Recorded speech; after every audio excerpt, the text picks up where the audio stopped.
everything looks okay now, and I hope we can start right away. So in this video, I'm going to share with you some of the questions my students ask and I find funny. So before we begin, if you have not been subscribing to my channel, please do so right now, and don't forget to turn on the notifications so that you won't be missing out any of the videos that I'm going to share with you again in the future. So the first question that I found and I received was, okay, have you ever given someone an A just because you like them? Well, to be honest, I don't practice favoritism. That's number one. Number two, to give a student a good grade, for me, they are supposed to be graded according to their capabilities. But of course, in some cases, when they receive borderline marks, I would definitely consider giving them a better grade. So for example, if a student earns 79 marks, there is just one more point to enable them to score an A, I would just close one eye and give. After all, giving one extra mark to this kind of students, or two students generally, do not make me lose anything, so why not? Okay, all right, now let's go to the second question. Do teachers actually check the homework? Okay, this is the best part of being my student.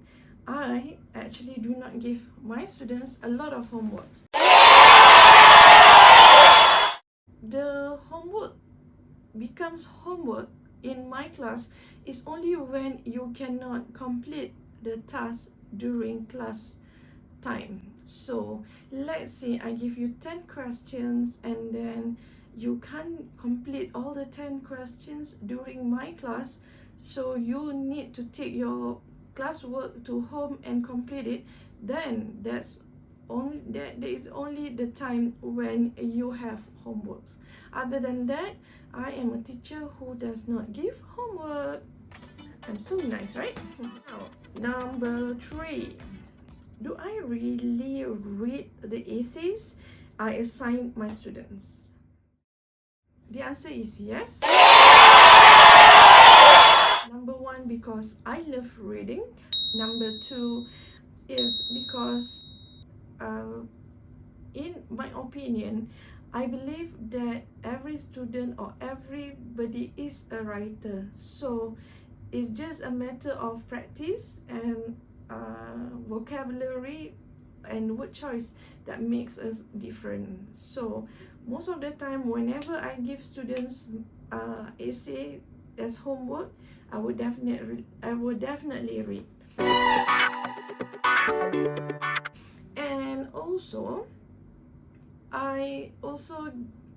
if you are my students, I'm very sure you are familiar with me responding to your essays by writing short notes at every end of your essays. I'm sure anybody who have experienced becoming my students have at least come across this situation before. I do read essays, guys. All right. Now let's move on to the next question. The next question I received is, if you weren't a teacher, if you are not a teacher, what would you be doing right now? If you were not a teacher, what would you be doing right now? Well, if I am not a teacher today, I believe I would have followed my father's steps in becoming an architect or an interior designer, because I like things to do with drawings. So my dad was an interior designer when he was young. So if I'm not a teacher, I surely be like my dad. Okay, moving on to the next question. Let me check. I recorded some of the questions here. Right, next one. What one thing I wish I had done sooner in my teaching life? I think I would definitely wanted to do my master's earlier than earlier in my teaching life, because now that I'm in my 40s, not only I feel that having a master's degree or PhD is important, I also feel that I am so seasoned with experience to just be in the school without contributing more. Not that I'm saying I am lack of knowledge, but I just feel like now is the time for me to also improve myself and then get back to teaching and give a new version of me. So now let's go to the next question. But before that, remember, if you have not followed my channel, don't forget to click the subscribe button and turn on notification. Now let's get back to the questions. So the next question I receive is, how do I stay motivated even on a bad day? Well, basically, sometimes I lost motivation and strength on bad days too.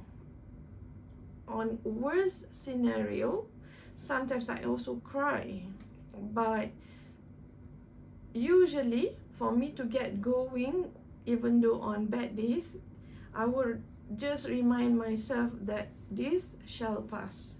This bad day shall pass. This bad experience shall pass. So everything that we go through shall pass. So I always remind myself, everything that we go through will pass. We will go through that, and time will leave us with that experience. So I do cry on bad days, I do give up sometimes, but I just remember one thing, everything shall pass. Okay, the next one, a student's work that changed my life. A student's work that changed my life are usually, okay, a student's work, only one, right? Okay, if it is an essay, it is always about family matters. It really sometimes give me a lesson, or otherwise something that changed my life would always be times when I share drawing times with my students. I'm not good at drawing, but I love to draw, and I spend a lot of time doing artworks like painting, drawing, coloring. So if there is one thing or one work students does that changed my life, it has always been the painting time or the drawing time that I spend with my students. Moving on to the next one. Do teachers laugh at students behind our back? Well, we are human, okay? We are humans, and we got friends too. And sometimes we share the same problem when we attend to your classes. So we do talk behind your back, all right? But most of the time is constructive rather than destructive, because we usually discuss how do we handle you or your classes. And then more than that, I think we all get a life, and once school is over, there's always time for family, and we need to look into other matters as well. Alright, now moving on to the next question.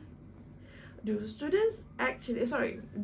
teachers actually enjoy giving homework, or is it just a revenge? Well, for me, I don't give homework.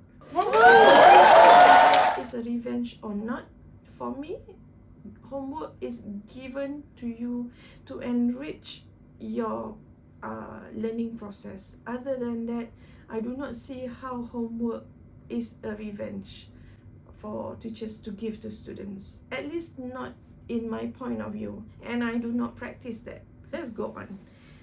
What is the weirdest thing a student has ever called me by accident? It is not an accident, but I would rather say it was intentional, whereby a student called me baby. Yeah, a student once called me baby, and then I go and corrected him. Him is a him, and he said, "No, you are my baby." But let me highlight to you that this student was my special need student. It wasn't something that he does on daily basis. It was just one day, and the next day he get back into calling me Teacher Sherry again. All right, so next one, I received this.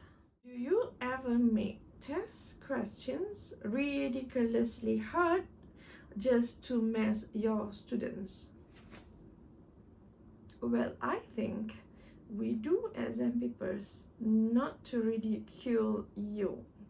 Rather, we do exam papers in order to test your performance in class, or to test your understanding towards one subject. So to say that a test ridicule you, or questions that we pose to you are ridiculous, I would not say so, because as teachers ourselves, before we compose questions or tests or an exam, there are things that we have to look into, and to gauge where or how difficult the questions should be, there is always a mechanism for us to use in doing so. So to ridicule you with a test, at least that's not my way. So I believe I have answered some of the questions that you probably have asked before, and if you think this video is interesting, you may just share this video with your friends, or simply leave a comment, and maybe, who knows, your comment can be my next topic for my next video. Until next time, I hope you had enjoyed this video as much as I enjoyed preparing this for you. I hope to see you soon in the next video. Assalamualaikum. Bye bye.